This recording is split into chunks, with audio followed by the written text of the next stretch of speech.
TVT au cœur de l'information.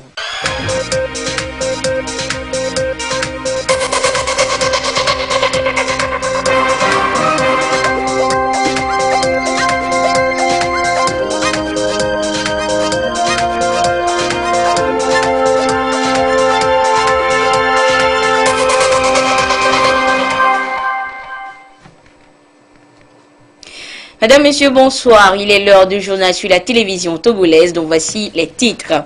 2 jours d'échanges et de discussions entre les acteurs politiques togolais et les représentants de la CEDEAO. Il était question de la mise en œuvre de la feuille de route de sortie de crise dans notre pays. Vous écouterez les différents participants à cette rencontre dans ce journal.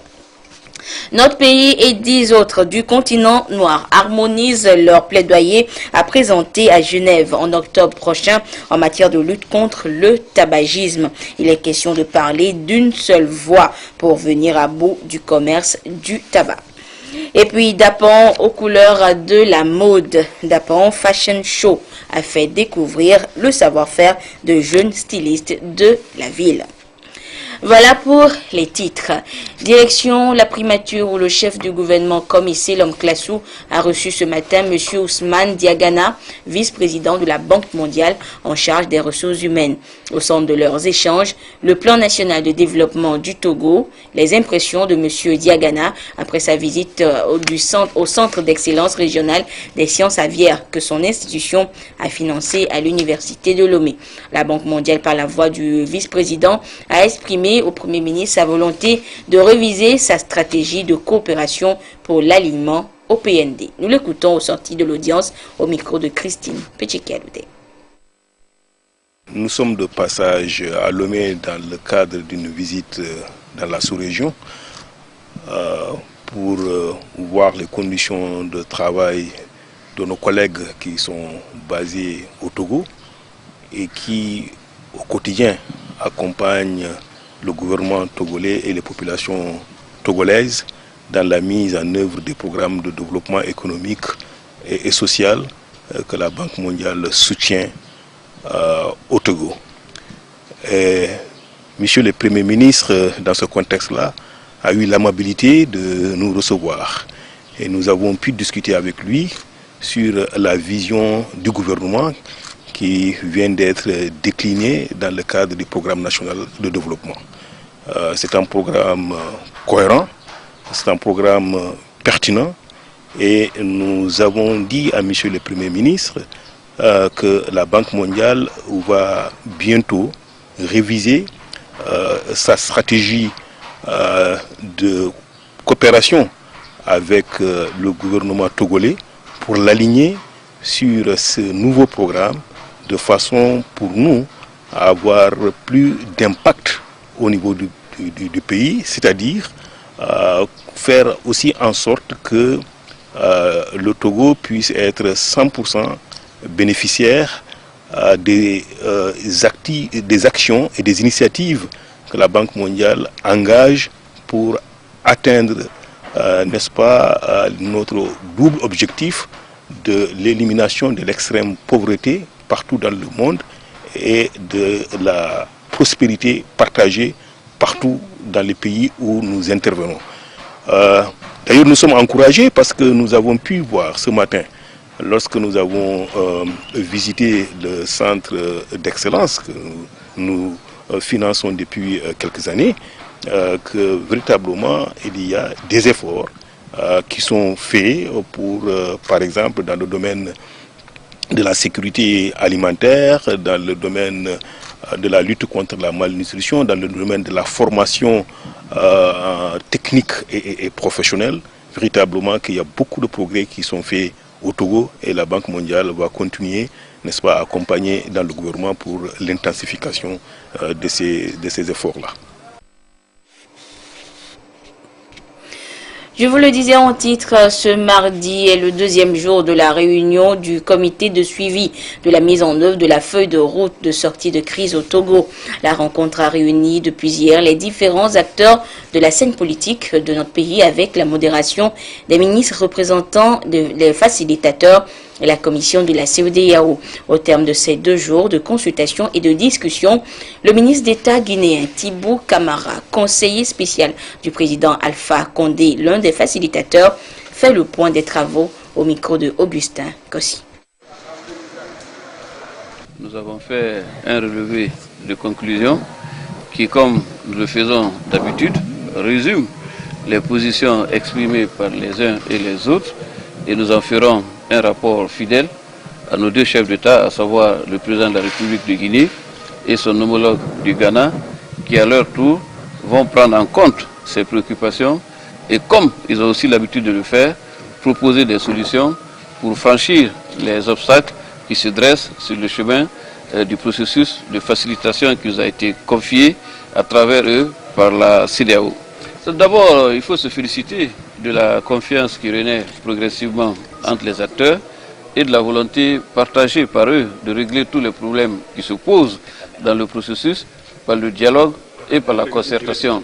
À ce stade, c'est la question du processus électoral qui s'est posée avec une certaine acuité, parce que l'opposition estime que le processus se déroule sans elle, parce qu'elle exige notamment la réforme de la CENI pour qu'elle soit plus inclusive et qu'elle soit la caution d'une élection plus transparente, plus ouverte, plus crédible. C'est une préoccupation d'ailleurs que partage également la majorité qui est au pouvoir.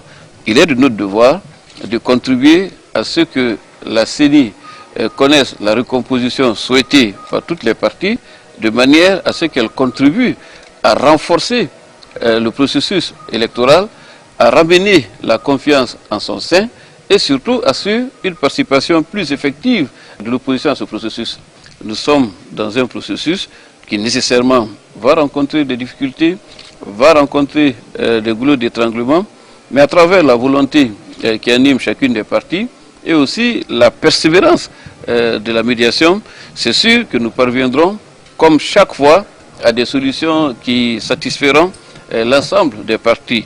La question de la CENI trouvera certainement une solution lorsque nous en ferons le compte rendu à nos 2 chefs d'État, à savoir celui du Ghana et de la Guinée, parce que c'est le gage d'un climat de confiance beaucoup plus important au sein du processus, et comme je le dis, c'est la garantie aussi la participation effective de l'opposition, ce que nous souhaitons tous depuis le début, parce qu'il faut mener le processus de manière concertée, mais aussi il faut qu'il soit inclusif. On a proposé la date du 19 septembre, peut-être même avant. Ils vont ensemble regarder le rapport de leurs ministres qui sont venus ici et qui ont eu des sessions avec les 2 parties. Et à partir de là, ils vont naturellement rencontrer d'abord le chef de l'État togolais, leur homologue, pour partager les préoccupations qui ont été exprimées par les 2 parties et par la suite, certainement les autres acteurs. Et comme d'habitude, je suis convaincu qu'on parviendra à un consensus. Et au sortir de ces 2 jours de travaux, les acteurs de la scène politique au Togo se sont également prononcés du côté de l'opposition, tout comme de la mouvance présidentielle. Chacun a exprimé ses appréciations des différents points qui ont été discutés. Nous les écoutons. Le président de la commission a rendu compte des initiatives que la commission a prises pour mettre à notre disposition une assistance électorale. Nous avons remercié, mais nous avons dit aussi que nous avons des préoccupations. D'abord, il faut renforcer cette expertise électorale, mais ensuite, il faut faire en sorte que les Togolais sachent par où nous commençons et par où nous terminons. Il faut un chronogramme global.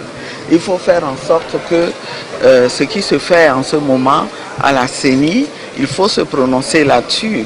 Il faut nous dire clairement que ça ne fait pas partie de la mise en œuvre de la feuille de route. Le gouvernement a parlé de libération de 6 détenus pour respecter la feuille de route. Il y a un flou, donc nous avons besoin, et les Togolais ont besoin d'être clarifiés là-dessus. C'est ce que nous avons expliqué. Il faut qu'on sache ce qu'on doit faire, qu'est-ce qu'on commence par faire et comment les tâches s'enchaînent jusqu'à ce qu'on arrive à l'organisation des élections. Le combat reste tout entier. Il faut qu'on change d'orientation afin de pouvoir donner du sens aux élections qui sont en perspective. Il faut que nous-mêmes, opposition, nous sachions ce que nous voulons et nous puissions le démontrer à travers nos gestes. C'est ce qui était essentiel, le point le plus crucial de notre processus au moment où ces réunions se tiennent, provient du fait que malgré tout ce qui a été dit, a été fait, la CENI continue à préparer ces élections comme si de rien n'était. Au niveau du gouvernement, nous constatons que les discussions, les échanges, la séance de travail s'est déroulée dans un esprit de convivialité, de fraternité, d'écoute mutuelle, de respect mutuel. Bien entendu, nous sommes face à des enjeux politiques importants. Il est raisonnable, il est compréhensible qu'il puisse y avoir des divergences de point de vue sur tel ou tel autre point. Et nous pensons que la réunion a permis d'avancer. Certains ont exprimé des préoccupations sur tel ou tel autre point. L'essentiel, c'est que l'ensemble du processus continue à avancer. Lorsqu'il s'agissait du dialogue, le gouvernement et sa majorité ont toujours cherché et voulu que les Togolais aient la possibilité d'établir des contacts directs, de discuter, d'échanger entre eux-mêmes avec l'accompagnement et l'appui des bonnes volontés, notamment des pays de la sous-région. Mais malheureusement, la coalition avait privilégié que le dialogue et les pourparlers soient placés exclusivement sous la tutelle des facilitateurs.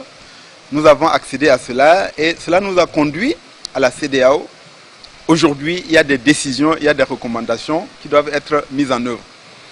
Malheureusement, on constate que les mêmes comportements se produisent.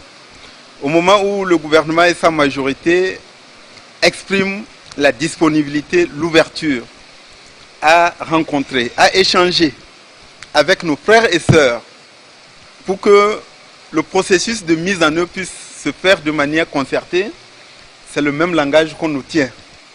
Que tant qu'on n'est pas invité par les acteurs externes, notamment le comité de suivi, la CEDEAO, on ne répond pas. Moi, je crois qu'il faut qu'on développe davantage d'ouverture les uns envers les autres. Que nous apprenions à travailler ensemble.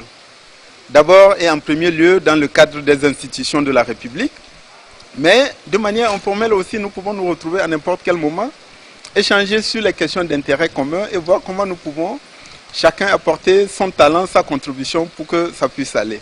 Le gouvernement reste déterminé et mobilisé à prendre toutes les dispositions qui s'imposent en vue de la réalisation des réformes constitutionnelles. Nous avons une constitution, nous avons des lois, nous avons des organes et des institutions compétents prévus par les lois de notre pays.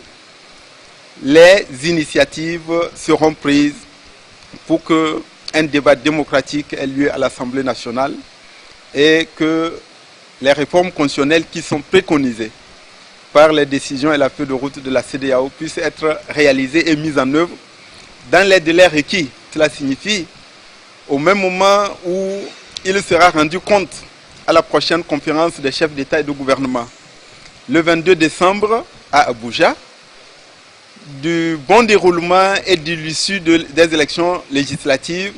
Compte rendu sera également fait de l'aboutissement des réformes constitutionnelles. C'est pour profiter et réaffirmer l'engagement, la volonté du gouvernement. Et nous espérons et nous sommes convaincus que la même volonté, si elle n'est pas encore totale du côté de nos frères et sœurs de l'opposition, notamment de la coalition, qu'ils nous manqueront de prendre le train en chemin parce que le train est parti.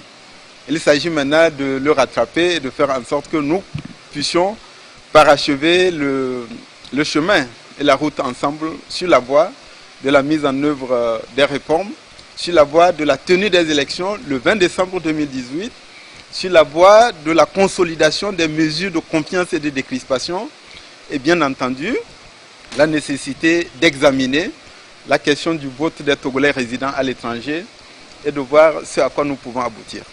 La CENI a annoncé un certain nombre de mesures. Personne ne remet en cause ces mesures.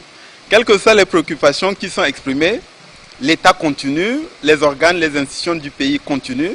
Et bien entendu, nous allons faire en sorte que le processus soit le plus inclusif et le plus consensuel possible.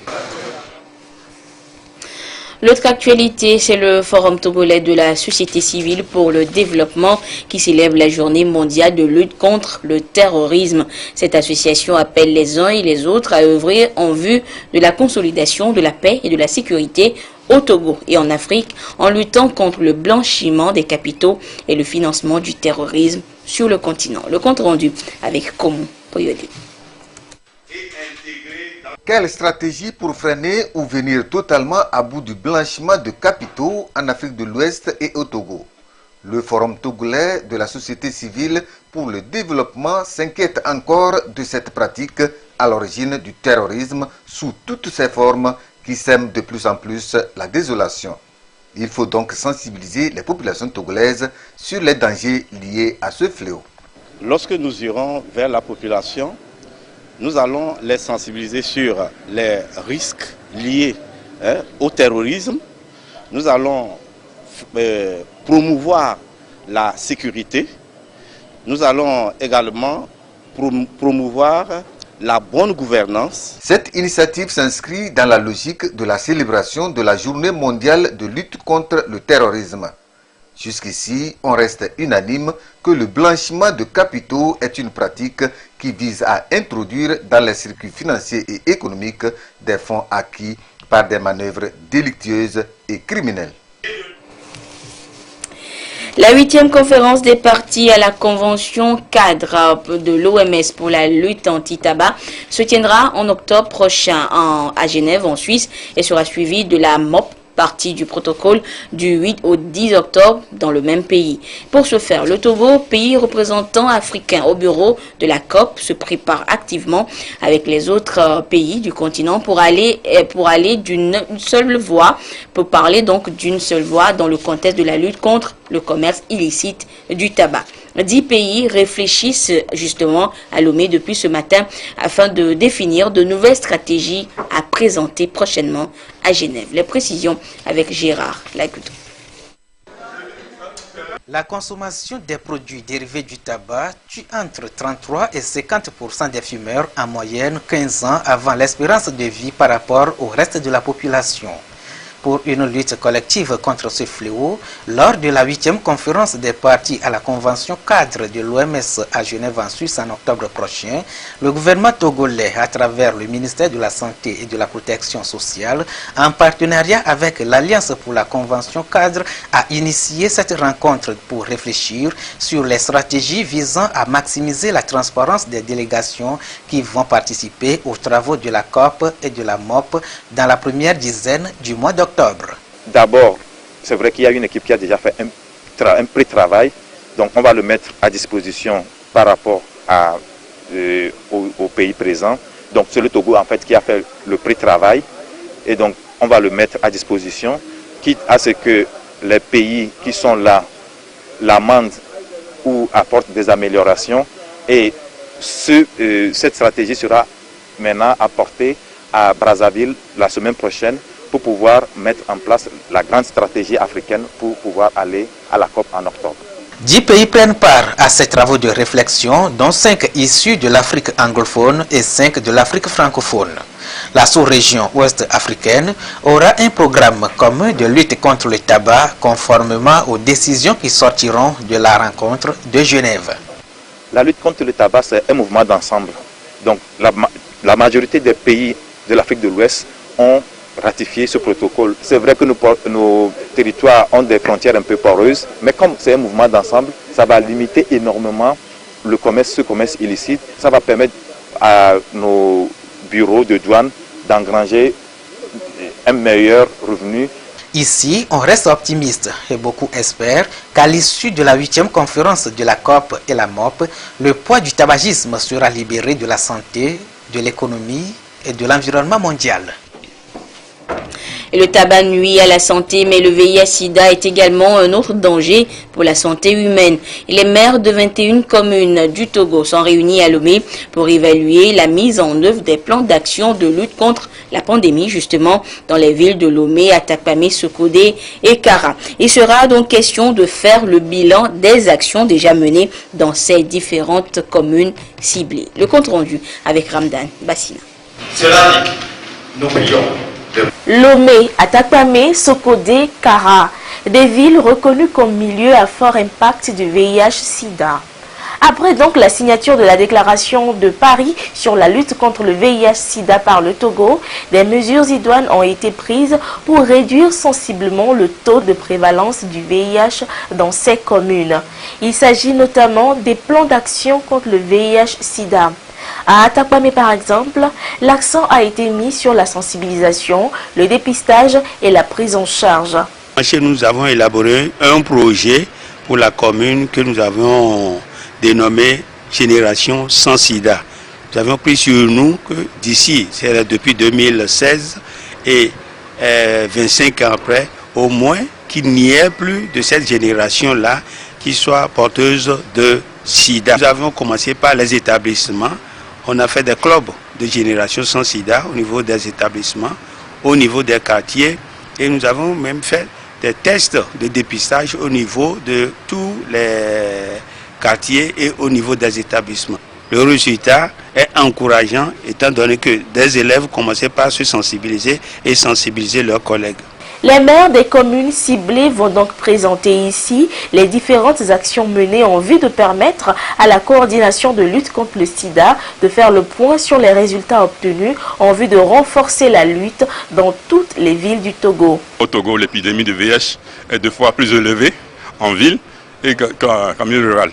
Et donc au niveau international, les communes se sont engagées pour faire des actions spécifiques de prévention en tenant compte des spécificités des villes. Ça, les maires se sont impliqués. Et donc aujourd'hui, on va faire le bilan. C'est l'occasion de faire vraiment pour chaque ville dire ce qu'il a fait, quels sont les résultats obtenus. Au terme des travaux, 4 nouvelles villes, notamment Tchévié, Anerok, Balimé et Dapaon, seront intégrées au plan d'action en vue de développer leur propre stratégie de lutte contre le VIH-Sida.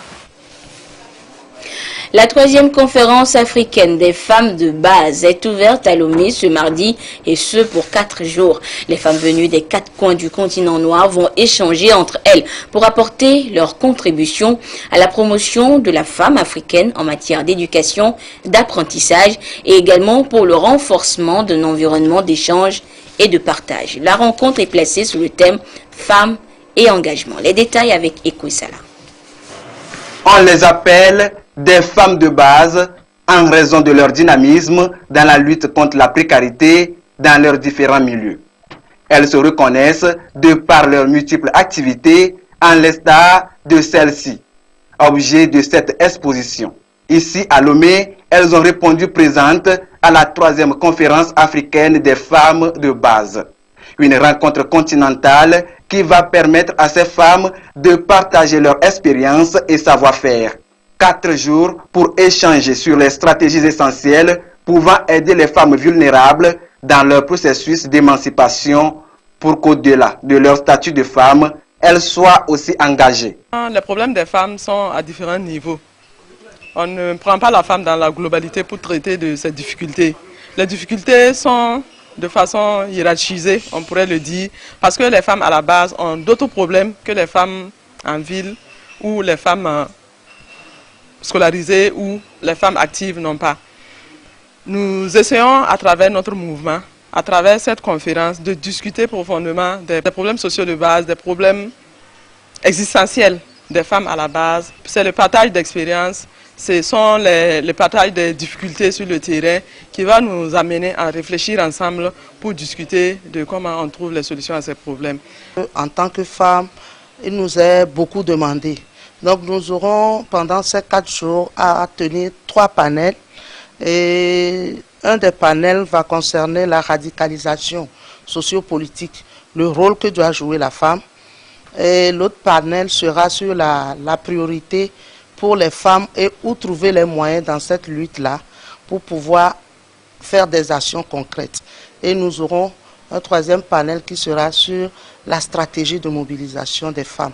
Parce que jusque-là, c'est vrai, nous disons que les femmes sont émancipées, les femmes s'émancipent, elles viennent au devant de la scène, mais il y a encore bon nombre qui sont derrière, qui ne sont pas informés, d'où la communication pour qu'elles puissent nous rejoindre. C'est la deuxième fois que le Togo accueille cette conférence qui est à sa 3e édition. Le mouvement est aujourd'hui présent dans toutes les régions du continent.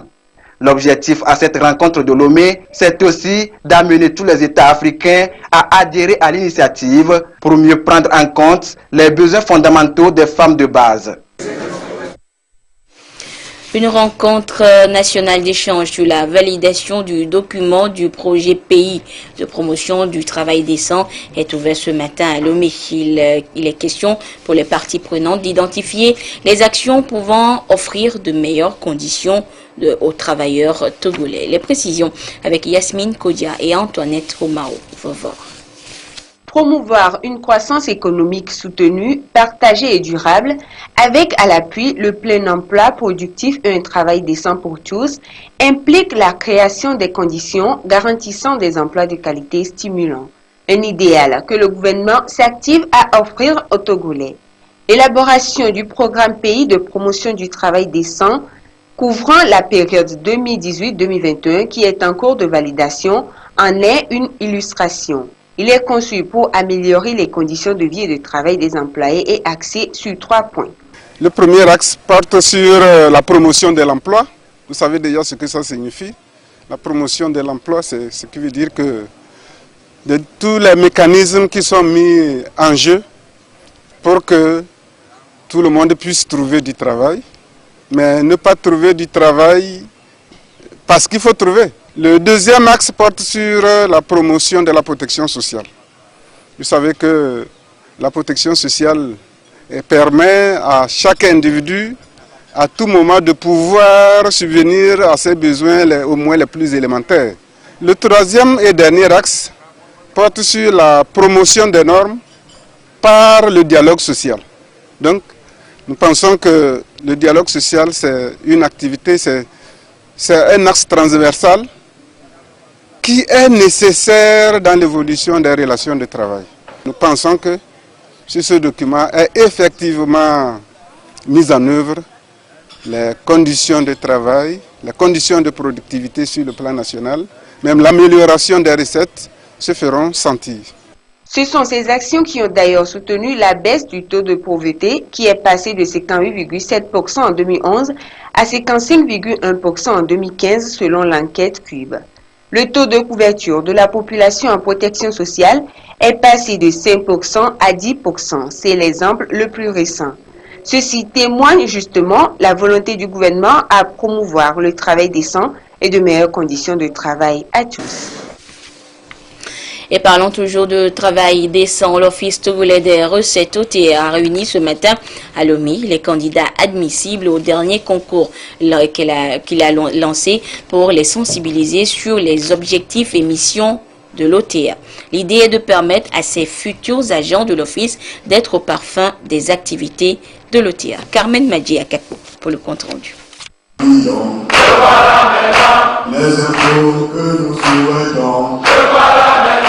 Ces jeunes chantent les valeurs de l'Office togolais des recettes OTR.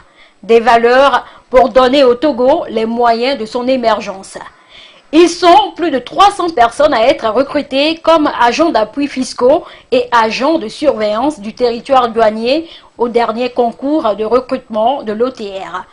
Ils reçoivent ici les prémices de l'organisation, ses missions et son mode de fonctionnement. Il est de tradition au niveau de l'Office togolais des recettes qu'à chaque fois qu'il y a un renforcement d'effectifs, que les recrues fassent l'objet d'un séminaire d'imprégnation en leur présentant globalement le cadre de fonctionnement de notre institution.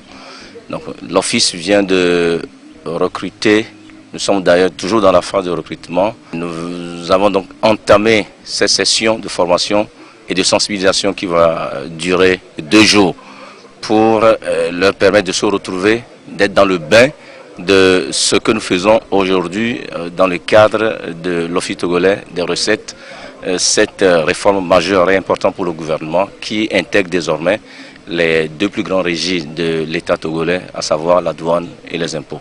L'OTR, selon son comité directeur, a pour principal objectif de mobiliser des recettes pour permettre au gouvernement de financer le développement économique et social du Togo sur la base des ressources domestiques.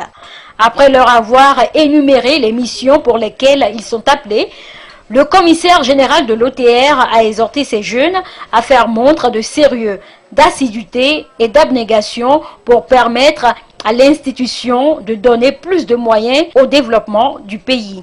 Nous sommes dans une dynamique d'office performant. Et c'est cela ce que nous voulons. Donc c'est l'objectif fixé par le gouvernement. Et nous leur avons donné un certain nombre de conseils. D'abord, ils doivent avoir le cœur à l'ouvrage pour être dans la dynamique de mobilisation conséquente et maximale des ressources domestiques pour financer le développement de notre pays. Et nous leur avons dit en substance qu'ils doivent se mettre dans cet esprit d'être ensemble à l'effet d'atteindre ces objectifs-là. Et surtout, c'est important pour nous de faire en sorte que ce sang neuf qu'on est en train d'injecter à l'office puisse apporter une valeur ajoutée en termes d'efficacité de notre mobilisation. Ces candidats admissibles vont maintenant être soumis à des tests pour leur orientation. Pendant 2 jours, ces agents d'appui fiscaux et agents de surveillance du territoire douanier vont se familiariser avec les structurations de chaque commissariat, le code éthique et déontologique et les règlements intérieurs de l'office. Hors du Togo, la dépouille de l'ancien secrétaire général des Nations Unies, Kofi Annan, est arrivée hier lundi au Ghana, dans son pays natal. Le diplomate et prix Nobel de la paix, premier dirigeant de l'ONU issu de l'Afrique subsaharienne, est décédé le 18 août dernier à l'âge de 80 ans. Et à partir de ce mardi, le corps de l'ancien secrétaire général des Nations Unies est exposé au centre de conférence d'Accra, où le public pourra lui rendre un dernier hommage. Il faut noter que Kofi Annan sera inhumé jeudi prochain dans le nouveau cimetière militaire d'Accra au Ghana. 11 septembre 2001, 11 septembre 2018, 17 ans sont passés depuis les attentats du 11 septembre. Mais le souvenir de cette funeste journée reste ancré dans les mémoires. Et le président Donald Trump s'est déplacé ce mardi à Shanksville pour rendre hommage, comme George Bush et Barack Obama, ses prédécesseurs, aux héros du vol 93. Et c'est près de cette toute petite ville de la Pennsylvanie qu'un des 4 avions détournés par les membres d'Al-Qaïda avait fini sa course. Et toujours aux États-Unis, notez qu'entre la CPI et les États-Unis, rien ne va plus. Par la voix du conseiller de la sécurité nationale, les États-Unis se sont livrés à une attaque virulente contre la Cour pénale internationale hier. Ils ont menacé ces juges et procureurs de sanctions s'ils s'en prennent à des Américains, à Israël ou à d'autres alliés de Washington. Le secrétaire à la sécurité nationale de la Maison-Blanche a accusé la juridiction internationale chargée de juger notamment des crimes de guerre et crimes contre l'humanité dont Washington n'est pas membre d'être, je cite, inefficace, irresponsable et carrément dangereuse. Fin de citation. Retour chez nous. Elle est sacrée lauréate du Grand Prix Kodjo et Bouclé de Clapivoire 2018. Et elle, c'est bien Anita Afachao, réalisatrice togolaise de 24 ans. Son court-métrage intitulé L'or dur a été donc primé à Abidjan, Côte d'Ivoire. La cinéaste a empoché non seulement une enveloppe de 5 millions offerte par l'UEMOA et ses partenaires, mais aussi des outils de travail composés de caméras et d'ordinateurs et une bourse de 2 millions. Et ce prix a été présenté cet après-midi au ministre en charge de la culture, Guy Madjé Lorenzo. Le compte rendu avec Pierre Sousoupa.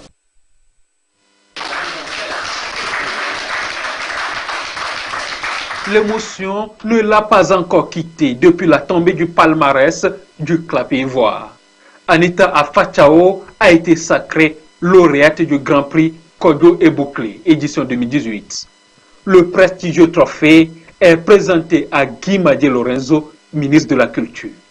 Pour sa première montée des marches, la jeune réalisatrice a tout simplement frappé fort. Son court-métrage, L'or dur, a tapé dans l'œil du jury. Si pour certains, les déchets ne représentent que des objets en fin de vie qui ne pourraient plus servir, d'autres par contre y trouvent une source d'inspiration pour des créations nouvelles, originales et utiles. C'était la surprise, j'étais choquée.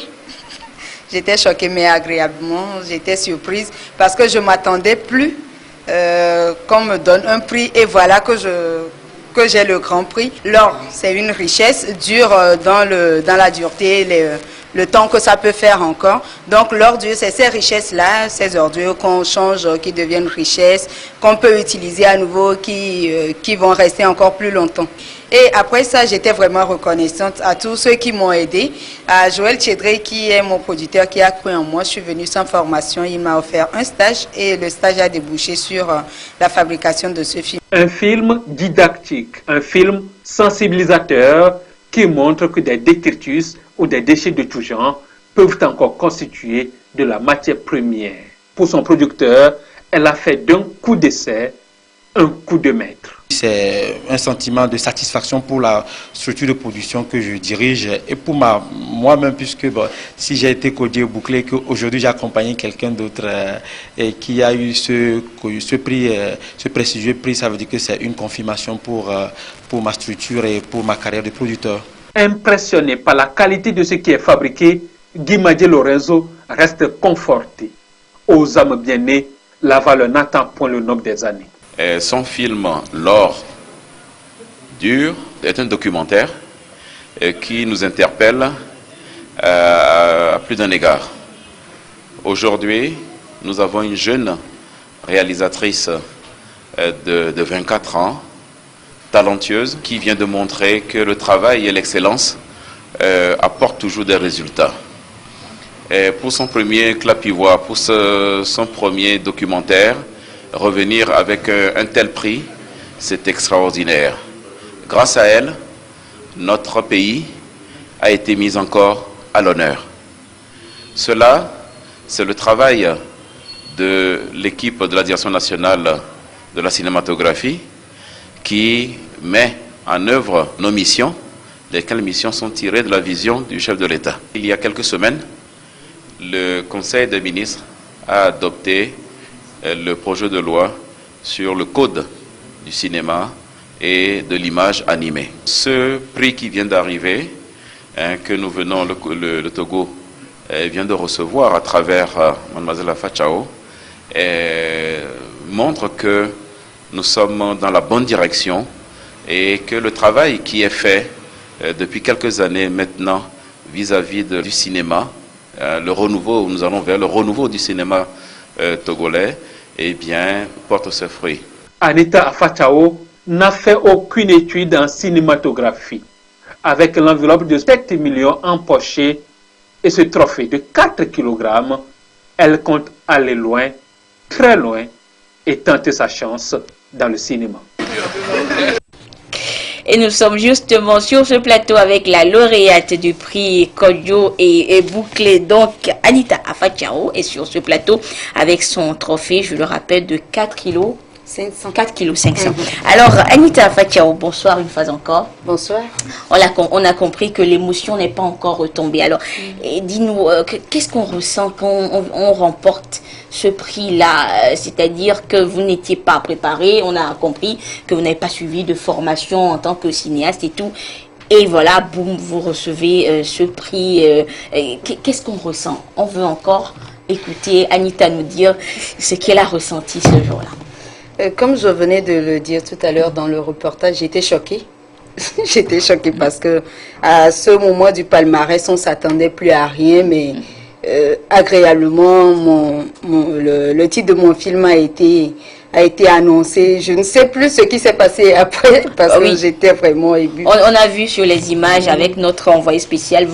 D'abord, il y a eu un silence parce qu'on dirait que toute la délégation togolaise était sous le choc. Voilà. Et passer le choc, maintenant la joie. Alors, dites-nous, on a vu que c'est un thème, le thème déjà, enfin le titre de votre œuvre, l'or dur. Et on a compris que cela parle de l'environnement. Alors, pourquoi le choix de cette thématique-là? Est-ce que c'est pour être, disons, dans l'actualité, vu qu'on parle de changement climatique et tout? Alors, qu'est-ce qui a motivé le choix de cette thématique-là? L'idée première, ce n'était pas d'être dans l'actualité. Et c'est vrai, mon film parle de l'environnement, de comment est-ce qu'on peut faire des déchets qui nous encombrent, qui rendent nos villes sales et nous rendent malades aussi. Comment est-ce qu'on peut en faire d'autres choses? Et d'un autre côté, il y a des gens qui travaillent, qui travaillent plutôt à ce que ces ordures-là soient transformées, que ces ordures deviennent richesse, des objets de décoration et autres, mais dont le travail n'est pas forcément mis en lumière. Donc le film met en lumière ces personnes-là qui travaillent, et ensuite pour donner aussi l'idée aux autres qui sont là, on se demande forcément quoi faire. Comment aider peut-être Dame Nature et tout ça. Donc il y a ces matières premières-là, comme le ministre disait aujourd'hui, il y a ces matières premières-là à côté de nous qu'on peut exploiter et en faire des choses intéressantes. D'accord. Mais Anita, dis-nous, il y a 2 trophées. Alors, il y a le trophée Kodjo et Bouclé. Alors l'autre, c'est quel trophée? Là, c'est un prix de Coca-Cola parce que dans le lot de prix que j'ai eu, il y a un prix. Il y a le prix de l'UEMOA qui est le prix Kodjo et Bouclé.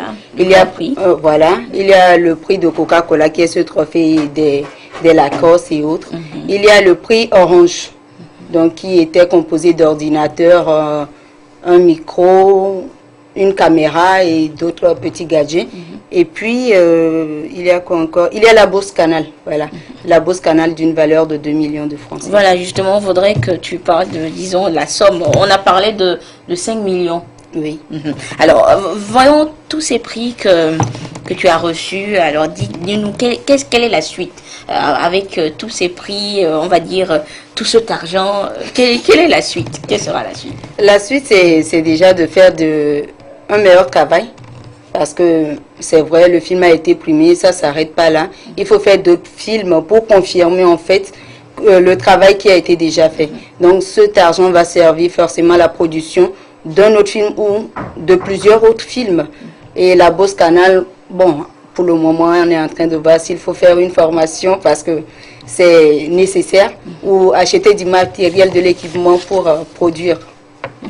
Alors, peut-être, Anita, avant de te laisser partir, peut-être un mot de remerciement ou bien dédier carrément le trophée à certaines personnes. Voilà. Mon mot de remerciement, c'est premièrement au ministre de la Culture, M. Guimadié Lorenzo, parce qu'à la sélection nationale, quand il a vu le film, il m'a dit que ce film aura une belle carrière. Et là, on est revenu avec le prix. C'était prémonitoire. Et maintenant, je remercie mon producteur, Joël Tchétré, qui m'a donné la chance, parce que je suis venue, j'ai fait une formation de technicien audiovisuel, journalisme, et il m'a donné ma chance, j'ai fait un stage avec lui, j'ai fait ce film-là qui, aujourd'hui, m'amène ici. Au-delà de ça, l'équipe qui a travaillé avec moi, il faut dire qu'on a travaillé sans grands moyens, personne n'a été payé. Tout le monde a cru en ce projet, on est arrivé là. Et à la fin, je voudrais remercier une personne qui me soutient beaucoup. C'est un réalisateur aussi, Martial Folikwevi, qui me soutient beaucoup. Donc, je lui dédie ce prix ainsi qu'à ma mère. Merci beaucoup. Et Anita Fatiao, on te souhaite un succès, bon vent pour la suite de ta carrière. Et je rappelle donc que Anita Fatiao est la lauréate du prix Kodjo et Bouclé, le grand prix Kodjo et Bouclé à Clap-Ivoire 2018.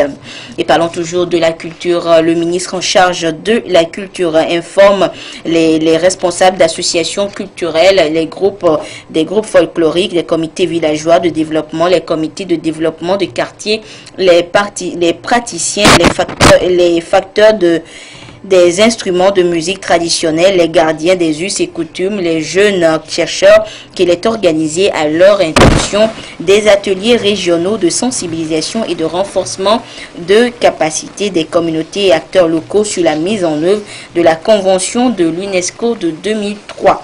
pour la sauvegarde du patrimoine culturel immatériel selon le calendrier à découvrir, à consulter dans le quotidien national Togo Presse. Et nous poursuivons donc avec d'autres communiqués. Le ministre en charge de la Défense et des anciens combattants porte à la connaissance du public que les candidats dont les noms sont à consulter dans le quotidien Togo Presse sont déclarés admis au concours d'entrée à l'école du service de santé des armées de Lomé, session 2018.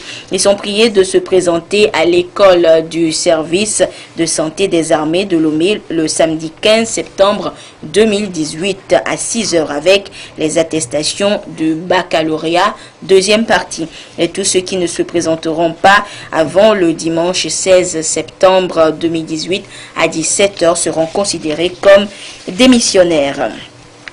Et de son côté, le président de la commission technique de gestion et de suivi de l'aide de l'État à la presse invite les directeurs de publication de radio et de télévision à une réunion d'information sur les modalités de répartition de l'aide de l'État à la presse exercice 2017 qui couvre la période du 1er mai 2017 au 30 avril 2018. Cette réunion aura lieu mercredi 12 septembre, demain mercredi 12 septembre 2018 à 16h au siège de la Haute Autorité de l'Audiovisuel et de la Communication.